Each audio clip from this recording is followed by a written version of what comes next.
worry, if I sympathize with Stefan, you accuse me of taking his side, and when I sympathize with you, I'm making you bitter. The thing for me to do is to keep still. You are both making a terrible mistake. Don't mother please me. Better off without you. A child needs both of its parents in one home. Why don't you just call this whole thing off? I'm sure that's what Stefan's waiting for.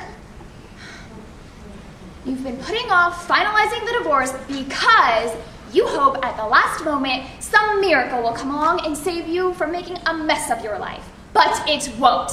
You are both making a mistake. Thank you. Look at me, Papa. Did it ever occur to you that Seidel has some feelings in the matter? Yes, Seidel likes to eat every day. What does she want, Papa? That's the important question. Did the question ever occur to you, does she love this man? You're not listening to what I'm saying. Your head is so full of quotations, you don't see what's going on under your nose. The world is changing, Papa. People are changing. Seidel has the right to her own life. Today's not yesterday, Papa. You don't marry off a daughter. You ask a daughter. No, you made your arrangements, you had a drink on it, you signed a marriage contract, and you set a date with the rabbi. Did you or didn't you? You think because something has been done for 1,000 years it has to be that way forever. Talk to Seidel, Papa. Go, Papa. Ask her. Thank you. Hard feelings? Me? No. We had fun, right? But hey, that's subjective. Well, I had fun and fell in love and all that, and you got yourself a grade. Congrats. Seriously. But do yourself a favor. Don't think that this is art, okay? It's a sick joke, but it's not art. You know, when Picasso took a dump, he didn't call it sculpture. He knew the difference. And that's what makes him Picasso. And I mean, if I'm wrong, if somehow puking up your own little neurosis all over people's laps is actually art, then you ought to at least realize there's a price to it all. Someone pays for people like you. It doesn't matter if you call it art if you have absolutely nothing to say. And you don't. You just need attention. Come in, I wanted to talk to you. I need a favor real bad, and you're the only one who can help me. Well, when Pop comes home tired tonight, he usually doesn't pay too much attention to me and Eugene, but he's different with you. He's always interested in what you have to say. Oh, sure, you've never noticed that before? Oh, well, this may sound dumb, but tonight at dinner, do you think you could steer the conversation in a certain direction? Just how much you, admire people who stand up for their principles. I don't know, any people. The important word is principles. If you could work that in 2 or 3 times, I'd be very grateful. Why? Well, if someone besides me doesn't mention sticking up for your principles, as of tomorrow, I'll be unemployed. My name stands for me. Me! I'm not Haliegh Godiva. I'm not the Queen of Sheba. I'm not Cinderella at the ball. Starbuck, you're ridiculous. You think all dreams have to be your kind. Gold and fleece and thunder on a mountain. But there are other dreams, Starbuck. Little ones that come to a woman when she's shining the silverware and putting moth flakes in the closet. Like a man's voice saying, Lizzie, is my blue suit pressed? And the same man's voice saying, scratch between my shoulder blades. And kids laughing and teasing and setting up a racket. And how it feels to say the word husband. There are all kinds of dreams, Mr. Starbuck. Mine are small like my name, Lizzie, but they're real like my name. Real! So you can have yours, and I'll have mine. Thank you. No, Mother, I want to be by myself. I love you all, and you know that, but I have to go. I'll be all right. Father, did you call for a cab? Oh, told Mr. Dupina to tell you. Didn't he tell you? You forgot? Oh, I just wish I lived in a family where people didn't forget everything.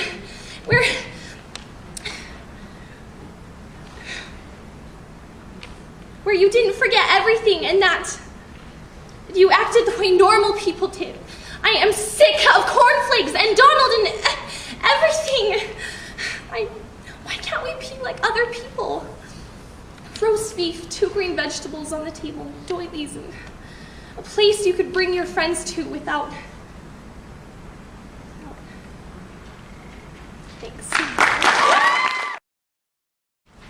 Thanks for carrying my books, even though it wasn't that far. I said I wasn't mad at you. All right, so I'm mad at you.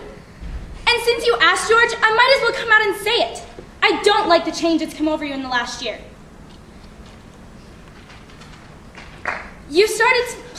Ever since you started playing baseball, you haven't spoke to anyone, not even your own family.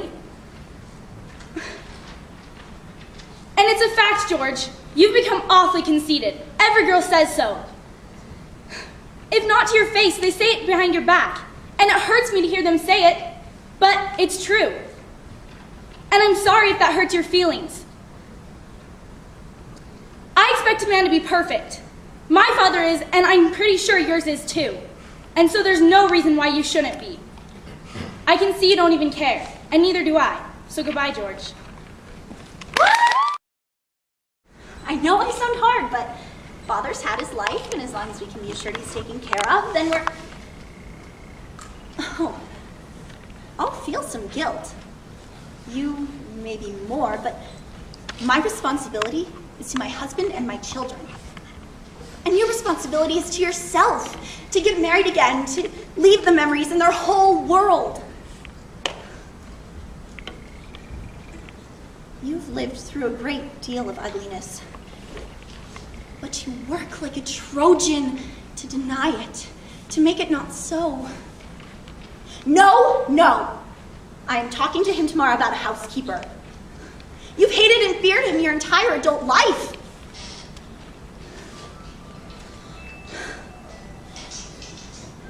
Jean,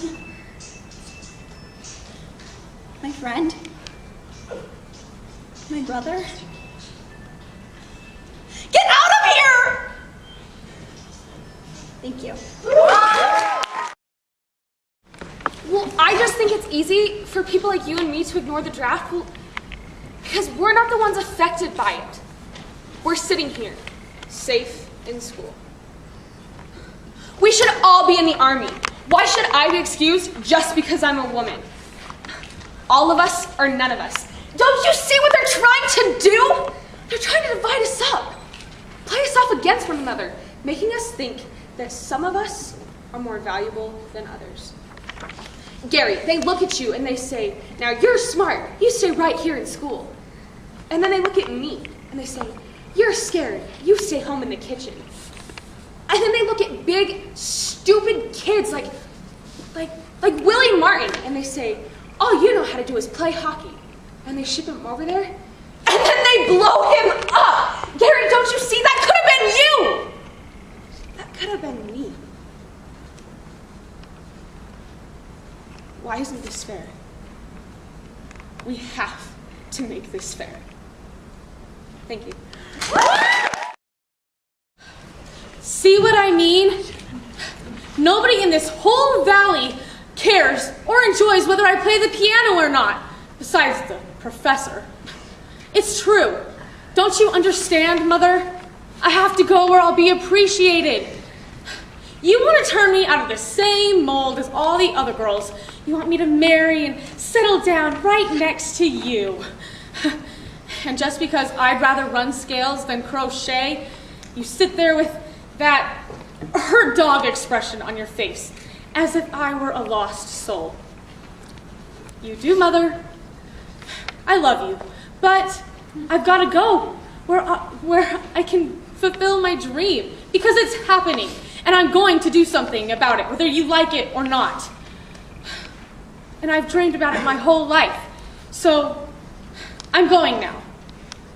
To pack my suitcase. Thanks. He wants me to go with him, David. I'm sure you think it's a bad idea. The idea of anyone finding anything, even for a moment, offends you, you selfish... Has anyone ever been up to my standards, David? My so-called standards are merely something I've hidden behind so I could salvage a little pride. No, I already know what he's like. He's gentle and kind, and we're having a wonderful time. He likes me. This time you didn't have to threaten to beat him up if he didn't. You remember the time you got me the prom date? Now that was done out of generosity and love, feelings you've forgotten about. Now you're willing to keep me in this house just so that it won't be empty on the rare occasions you decide to come home. Well, I am leaving, David. I'm leaving with him whether you like it or not. What do you want? No, I didn't take the dress. You don't understand. My mother, she's sick. When she heard about my brother being killed on Sunday, she collapsed. No, that's all right. But those girls thinking I stole that dress makes me so angry. No, I didn't return it because I had to work for Mother. And when I got back, it was too late. So then I figured I would just take it back the next day and everything would be fine. But then I had to keep working for her, and so I couldn't take it back. Thank you. I haven't got a single space free. Monday mornings I read to the blind, and then I enjoy a slow lunch by myself, reading the latest bestseller. Then I have my tennis lesson, and then I run 2 to 3 miles around the golf course. Again, by myself. And then on Tuesdays, I couldn't squeeze you in even if I had time, and if I wanted to. Every free moment not spent with friends and or the less fortunate is filled with reading. I never stop. I am happy by myself. I love being alone. Privacy is my middle name.